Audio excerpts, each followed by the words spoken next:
Il y a 12 000 ans, la Terre vivait la fin de sa dernière période glaciaire.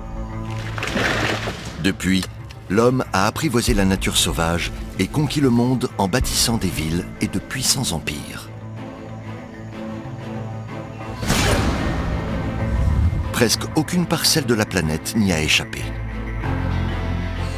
Aujourd'hui, les scientifiques veulent comprendre quel rôle joue la nature dans l'avènement, puis l'apogée et le déclin d'une civilisation. Car certains phénomènes naturels peuvent véritablement modifier le cours de l'histoire de l'humanité. Il est bien d'autres lieux et bien d'autres époques où d'autres mythologies racontent des histoires de déluge. Dans la tradition maya du Popol Vuh, le cœur du ciel provoque une inondation qui anéantit la deuxième race humaine, celle des hommes taillés dans le bois, pour faire place aux hommes de maïs dont nous procédons. Le ciel tomba sur terre et ce fut le déluge, disent également les textes aztèques, pour qui l'humanité a aussi survécu grâce à un couple unique. Il y a des légendes semblables chez les Dogons et les Kotoko d'Afrique centrale. En Chine, c'est le dragon noir Kong Kong qui envoie sur terre les eaux désordonnées du déluge. Et en Inde, le Satapatha Brahmana décrit un poisson, avatar du dieu Vishnu, qui avertit Manu, l'homme primordial, de construire un bateau pour survivre au déluge. Quant à la mythologie grecque, elle met en scène Zeus et Hermès qui choisissent un couple d'humains à sauver après qu'ils aient décidé de châtier l'humanité. On les accueille mal, sauf Philémon et Baucis, qui sont sauvés. Alors qu'est-ce qu'on fait avec le déluge ? Je serais tenté de dire comme d'habitude, on fait de l'histoire. Est-ce que ce récit mythologique du déluge ne porterait pas la mémoire très ancienne, cryptique, traumatique, d'une catastrophe climatique que les sciences de la nature et de l'environnement pourraient dater et localiser? Il y a, depuis une trentaine d'années, je dirais, une série d'hypothèses qui ont été émises qui voudraient lier le mythe du déluge au souvenir qu'auraient eu des populations du Proche-Orient d'événements climatiques qui seraient liés à la fin de la dernière période glaciaire et au réchauffement climatique qui s'ensuit. Donc il y a deux hypothèses qui sont assez semblables, mais avec deux emplacements différents. La première, russo-américaine, soutient que les récits mésopotamiens et bibliques du déluge conserveraient la mémoire d'un épisode de remplissage très rapide de la mer Noire par la Méditerranée 5600 ans avant notre ère. La seconde situe le scénario catastrophe dans le golfe arabo-persique, dont le plancher aurait été englouti en une période plus ancienne encore, faisant fuir les populations au nord vers la Mésopotamie. Il est remarquable que ces hypothèses liées au changement climatique se développent à partir des années 1990, c'est-à-dire le moment où dans nos sociétés à nous se pose de façon aiguë la question du changement climatique d'origine anthropique. Et ce n'est pas anodin, 1990-92, ce sont les premiers rapports du GIEC. Donc ça, c'est un élément qui, à mon avis, est au cœur de la problématique. De façon un peu plus pragmatique, il faut bien voir aussi que si vous voulez publier une recherche de sciences naturelles sur les environnements anciens, c'est plus facile d'avoir une publication dans une revue à très, très forte visibilité, d'avoir une couverture médiatique, si vous arrivez à lier ça à des aspects historiques que les gens vont peut-être plus facilement comprendre. Pour comprendre le succès de l'Empire égyptien, il faut remonter à l'aube de la civilisation. Ce sont les eaux éternelles du Nil, au cœur de l'Afrique, qui ont rendu le pays fertile et par conséquent immensément riche. Lewis Dartnell a étudié en détail les origines des premières civilisations.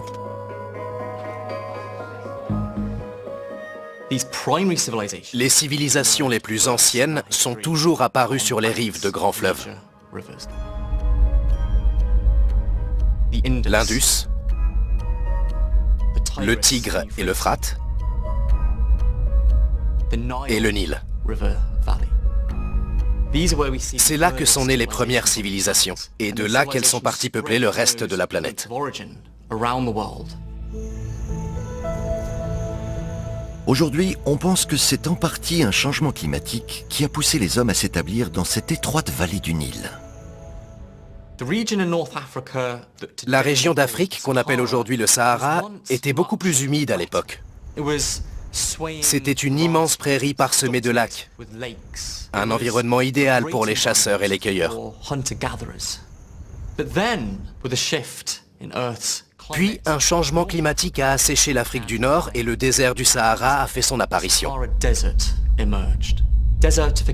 Cette désertification de la région est sans doute l'un des facteurs qui ont conduit au peuplement très dense des rives du Nil et plus tard à la naissance d'une civilisation.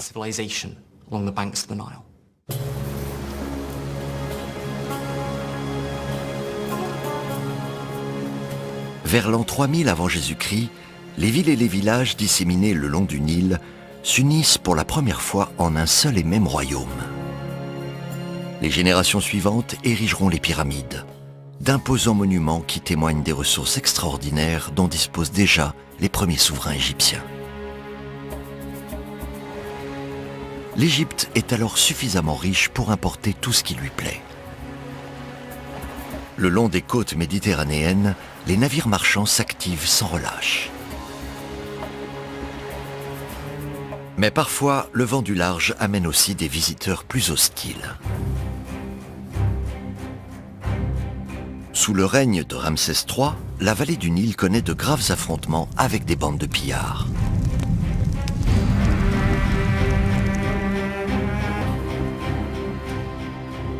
Dans le temple funéraire de Ramsès III, des inscriptions fournissent des indices assez vagues sur l'identité et l'origine de ces mystérieux envahisseurs.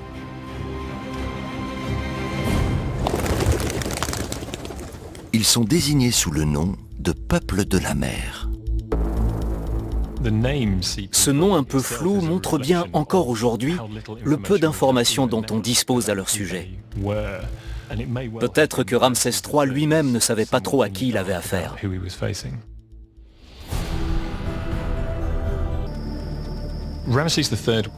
Ramsès III a dirigé l'Égypte à une époque où elle était riche et puissante. Elle régnait non seulement sur son propre peuple, mais aussi au-delà de ses frontières. Sur les murs du temple de Médinet Abou, Ramsès III fait graver pour la postérité le récit de ses hauts faits de pharaon. Mais ces inscriptions sont aussi des témoignages de la guerre et du chaos qui marque l'âge du bronze final. On peut dire que son règne a été très mouvementé. C'est l'époque où la situation a vraiment commencé à se dégrader.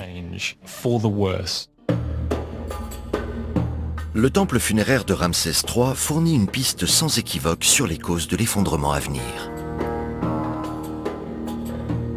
Hiéroglyphes et bas-reliefs révèlent que des bandes de pillards se dirigent vers l'Égypte après avoir ravagé d'autres royaumes. Heureusement pour nous, le temple est extrêmement bien conservé. On voit des scènes avec le pharaon en train de se battre.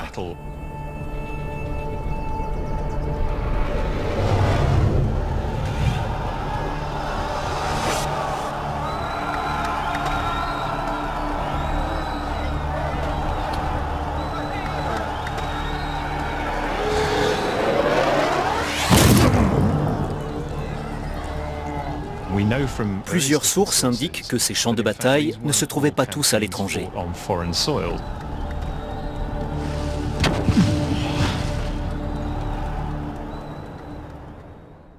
L'Égypte a donc été envahie. Une situation totalement inhabituelle pour la superpuissance de l'époque. À l'est de la vallée du Nil s'étend tout un réseau d'empires florissants. Sur le territoire de l'Irak actuel vivent les Babyloniens et les Assyriens. Plus près, la région de Canaan est gouvernée par des souverains qui dépendent du pouvoir égyptien. Quant à l'Asie mineure, elle est sous le contrôle des puissants Hittites, ennemis jurés de l'Égypte. La côte est du bassin méditerranéen et l'Asie mineure abritent de nombreuses cités et royaumes célèbres, à commencer par Troie et Mycène. Mais c'est l'Égypte qui reste la grande puissance de l'époque. Pour tous ces peuples méditerranéens de l'Antiquité, le pharaon représentait un être incroyablement puissant, qui avait une véritable influence sur leur vie. Autrement dit, l'Égypte incarnait le pouvoir absolu.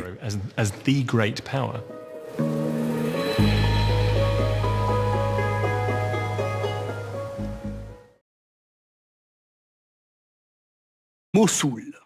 Mossoul, qui est une ville irakienne aujourd'hui, se trouvait au XIXe siècle dans l'Empire ottoman. Près de Mossoul, il y a les ruines d'un palais, le palais nord de la cité assyrienne de Ninive. Et là, les archéologues anglais sont tombés sur un trésor. Ce trésor, c'est la bibliothèque d'Assurbanipal, ce roi assyrien du 7e siècle avant notre ère, qui a inspiré le Sardanapale biblique. Dans cette bibliothèque où Assurbanipal avait voulu rassembler tous les savoirs, on utilisait deux types principaux de supports. Des tablettes de bois recouvertes de cire qui n'ont pas résisté aux incendies des palais de Ninive, mais aussi des tablettes d'argile crue que les mêmes incendies ont cuites et paradoxalement transmises jusqu'à nous. Cette bibliothèque, c'est 25 000 tablettes cunéiformes. Mais en fait, c'est plus qu'une bibliothèque. On dirait aujourd'hui que ce sont des archives. Les archives d'État de la cité assyrienne, où il y a plein de textes qui sont des textes pratiques. Ils ne ressortent pas de ce que nous appelons aujourd'hui la littérature. Mais ce jour-là, George Smith présentait une pièce exceptionnelle, un texte fondateur. Ce texte, c'est l'épopée de Gilgamesh. Un récit épique de la Mésopotamie composé entre 1300 et 1000 avant notre ère et qui a ensuite circulé au cours du premier millénaire avant notre ère. Il raconte les aventures de Gilgamesh, un ancien roi d'Uruk, mais certains passages semblent pourtant étrangement familiers. Pour George Smith, qui le premier a vraiment relu ces lignes après des millénaires, c'était stupéfiant parce que, en les lisant, il s'est rendu compte très rapidement qu'il était question d'un cataclysme envoyé par les dieux, d'une famille, d'un homme qui se sauve dans leur bateau, et puis d'un bateau qui s'échoue, et que après quelques jours, on envoie des oiseaux, la colombe, le corbeau. C'était vraiment des parallèles très très forts avec le récit de Noé dans la Bible. Et évidemment, c'était quelque chose de totalement inédit pour le temps. Ce passage de l'épopée de Gilgamesh raconte comment Gilgamesh entreprend un voyage au bout du monde pour rencontrer Utanapishti le lointain, dont on dit qu'il conserve le secret de l'immortalité. C'est que Utanapishti est un survivant du déluge qu'il entreprend alors de raconter. Mimmusheri inaramari, ilama ishtu wishit shamme urpatum salimtu. Arad inalibisha irtamamma, shulatu khanish ilaku anamachre. Ilaku guzalu, sharu matun, tarkuli rakal inassar. Cette histoire, on la reconnaît. Les dieux ont décidé de détruire l'humanité, mais l'un d'entre eux vend la mèche. Ea, le dieu des eaux, prévient Utanapishti qui rassemble des animaux dans une arche. Lorsque les eaux décroissent, le bateau s'échoue au sommet du mont Nimouche. 3 oiseaux sont lancés, et pour finir, les dieux renoncent à éradiquer les hommes qui deviennent mortels. Seul Utanapishti demeure immortel, mais il est exilé au bord du monde. Lorsque George Smith présente cette tablette à la bonne société victorienne de Londres, il faut bien voir que c'est un événement. Il faut bien se rendre compte qu'on est à une époque où, pour la plupart des gens dans l'assistance, la Bible est un récit littéral. Le récit de la Genèse est quelque chose qui a été dicté par Dieu à Moïse. On ne peut pas le remettre en question. Donc, George Smith qui arrive en disant « on a des traditions en Mésopotamie, probablement plus anciennes, du même récit », ça fait quand même sensation. Il y a une autre expédition qui ramène, fait extraordinaire, non seulement un autre fragment de la même tablette, mais un fragment d'une autre tablette qui raconte à peu près la même histoire, mais 1000 ans avant. Ce texte, qu'on appelle aujourd'hui le poème d'Atra Assis, le super sage, bouscule à nouveau la chronologie. La tablette étudiée par George Smith datait du 7e siècle avant notre ère. Celle-ci est datée du 17e ou du 18e siècle. Une chose est sûre, c'est qu'elle est très antérieure à la Bible, dont la mise par écrit, qui reste discutée, se situe en tout cas dans le premier millénaire avant notre ère. À l'époque, le pays des pharaons a déjà une histoire vieille de 2000 ans et a connu au cours des derniers siècles une prospérité hors du commun.